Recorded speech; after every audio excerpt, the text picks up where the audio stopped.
An invalid syntax error means something in a campaign's code prevents it from sending.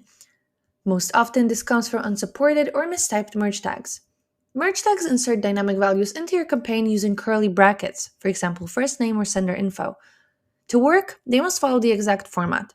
You'll see a syntax error if typed incorrectly, like first name with a space inside. You can add merge tags through the merge tag dropdown to avoid mistakes. Just highlight a piece of text or an empty space. Click on the merge tag icon and choose the one that you need. This ensures the format is always correct. A common issue is with the sender info tag, which inserts the physical address from your account into the campaign. You shouldn't write your actual address between the curly brackets. It will be added automatically once the email is sent. Other causes include adding too many brackets, for example, 3 brackets like this, forgetting to close them, or adding your own text in between the curly brackets. You can always look up the correct format for default merge tags in our customization cheat sheet.